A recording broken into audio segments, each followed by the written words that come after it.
Hello dear students, so today I am going to continue the same chapter with the new topic processing unit. So processing unit के बारे में आप सब जानते हो that it is a very important part.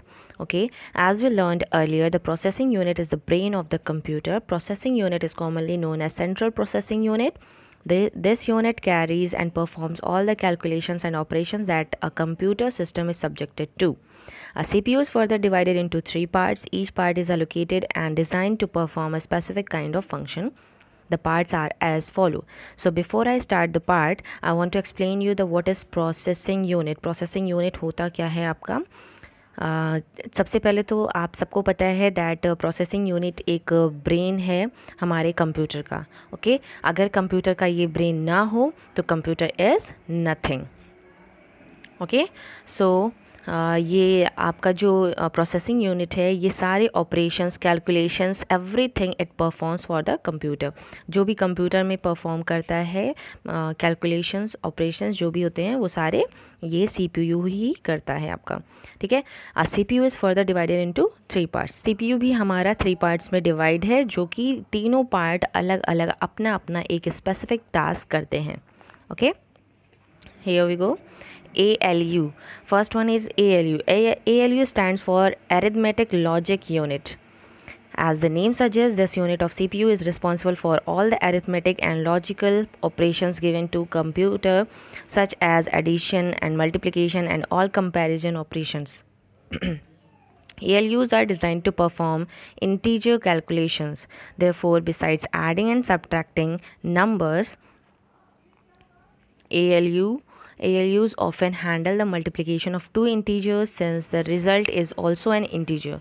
While the ALU is fundamental components of all processors, the design and function of an ALU may vary between different processor models. For example, some ALUs only perform integer calculations while others are designed to handle floating point operations as well.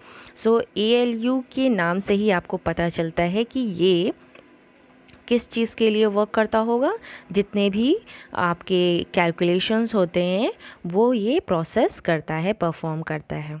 Okay, जिसमें addition, multiplications, subtractions ये सब आते हैं और इसमें integer calculations भी करने के लिए डिज़ाइन किया गया है ये.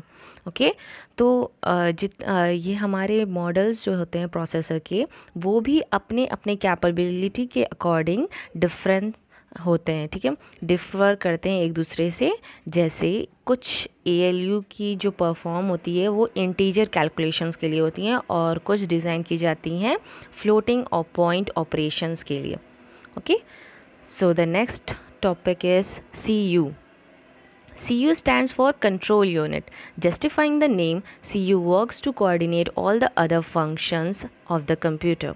In other words, a control unit is circuitry that directs operations within the computer's processor by directing the input and output of a computer system.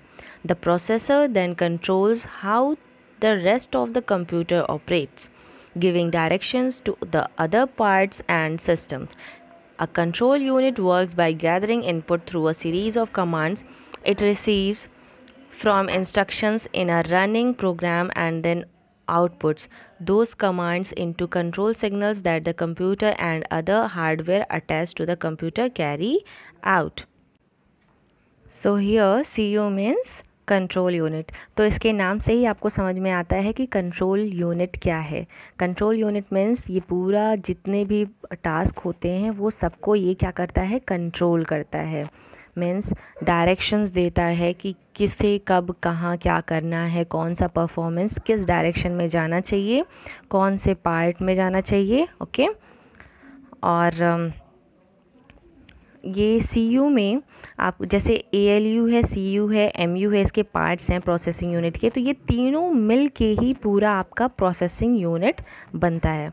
Okay, तो इसमें CU में वो कमांड जितने भी आते हैं उसे ये रिसीव करता है और फिर इंस्ट्रक्ट करता है दूसरे प्रोग्राम्स को कि वो इसे रिसीव करके स्टोर करके फिर उसका आउटपुट दें.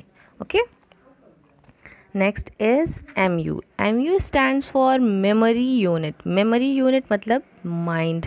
मेमोरी मीन्स आपका तो माइंड हो गया, जैसे एक बॉडी है उसमें अगर माइंड ना हो तो फिर आप वर्क नहीं कर सकते अकॉर्डिंगली, राइट।